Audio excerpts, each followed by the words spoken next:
নোংরা ভাষায় সে বক্তব্য রাখে এবং বিনা হেলমেটে কার্যত সিগন্যাল ভায়োলেন্স করে ফোর্ট উইলিয়ামের সামনে দিকে কলকাতা পুলিশের একজন কনস্টেবল এবং একজন ইন্সপেক্টর কার্যত পালিয়ে যাওয়ার ছক একটা তারা করছেন। এবং সে গাড়ি নম্বর যদি দেখাই এবং যে ছবি দেখাবো এই মুহূর্তে যে ছবি কার্যত পালিয়ে যাওয়ার চেষ্টা।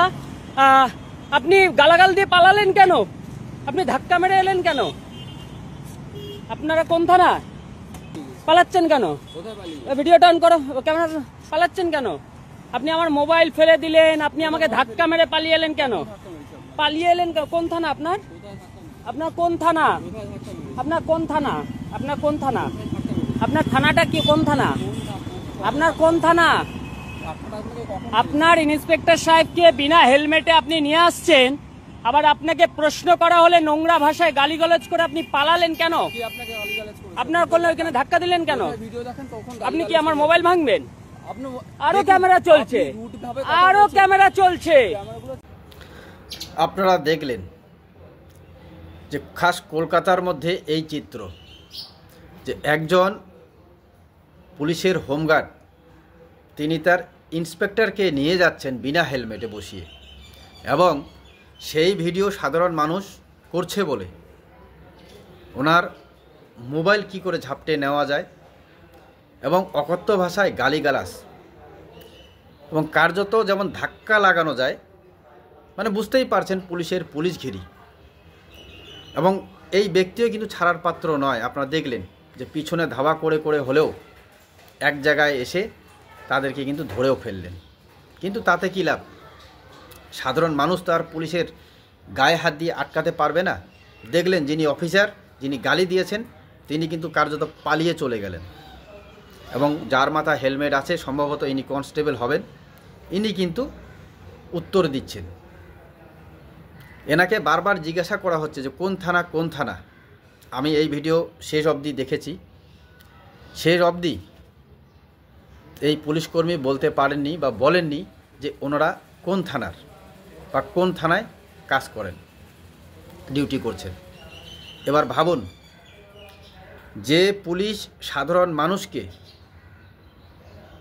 হেলমেট না থাকার কারণে কেস দিচ্ছে, এবং শুধু কেস দেওয়ার জন্য এতটা মরিয়া যে আপনার কোনো না কোনো খুদও বের করবেই যেমন করে হোক, কিন্তু সেই পুলিশে আবার হেলমেট ছাড়া স্কুটিতে করে ঘুরে বেড়াচ্ছে। আপনারা দেখবেন না, অধিকাংশ পুলিশের যারা গাড়ি চালাচ্ছে ড্রাইভার, তাদের দেখবেন অধিকাংশই আমি বলবো সিট বেল্ট নেই, কিন্তু তারা আবার মানুষের গাড়ি চেক করে বেড়াচ্ছেন।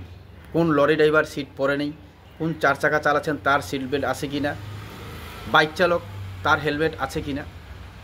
আবার অনেক সময় দেখা যাচ্ছে যে পুলিশের নিজের গাড়িরও পেপার ঠিক নেই বা নেই বললেও চলে, কিন্তু তারপরেও মানুষকে বিরক্ত করে চালান করছেন, অনেক হ্যারাসমেন্টও করছেন, যার ফলেই কিন্তু সাধারণ মানুষ এতটা ক্ষিপ্ত হয়ে উঠেছেন। যার ফলে এখন আপনারা দেখবেন যে এই ভিডিও দেখলেন, যে রাস্তা দিয়ে যাচ্ছিলেন বলেই সাধারণ মানুষ, একজন সচেতন ব্যক্তি, তিনি কিন্তু এই ভিডিও তুলে ধরেছেন যে আমাদেরকে ফাইন করা হয় বিনা হেলমেটে, তাহলে আপনারা কেন বিনা হেলমেটে যাচ্ছেন। এই ধরনের দেখবেন সোশ্যাল মিডিয়ায় এখন সাধারণ মানুষ অনেক ভিডিও করছেন এবং সেই ভিডিও সোশ্যাল মিডিয়া ছাড়াও হচ্ছে। কিন্তু এই হেলমেটবিহীন পুলিশ বা পুলিশ যে এই হেলমেট ছাড়াই বাইক স্কুটি চালাচ্ছেন, এদের জন্য কিন্তু প্রশাসনিকভাবে কোনো কড়া বার্তা নেই, কিন্তু সাধারণ মানুষকে নিয়েই যত চিন্তা এদের। আপনাকে নিয়ে চিন্তা, সাধারণ মানুষকে নিয়ে চিন্তা কি শুধু আপনাদের স্বাস্থ্য বা আপনার নিয়ে? সেটা নয়, কারণ এই হেলমেট না থাকলেই আপনাকে কেস দিতে হবে, সবথেকে বেশি টার্গেট এটাই। তো যাই হোক, আপনারা দেখলেন যে এটাও কিন্তু একটা প্রতিবাদ, যে সাধারণ মানুষকে যখন হেনস্থা করা হয়, সাধারণ মানুষও কিন্তু সোশ্যাল মিডিয়ায় এই পুলিশদের যারা হেলমেট পরে না তাদের ভিডিও করে ছাড়ছেন। কারণ আইন সবার জন্য সমান। সাধারণ মানুষ যেখানে ফাইন দেবেন হেলমেট ছাড়া, সেখানে এক পুলিশ আধিকারিক কী করে বিনা হেলমেটে যেতে পারেন? তো সাধারণ মানুষ তো আর পুলিশকে ধরে কেস দিতে পারবেন না, যার জন্য এই ভিডিও করে সোশ্যাল মিডিয়ায় ছাড়া। দেখুক না প্রশাসন।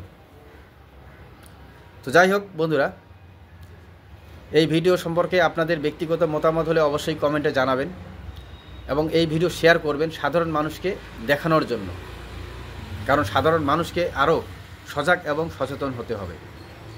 তো আপনারাও সজাগ থাকবেন। ধন্যবাদ।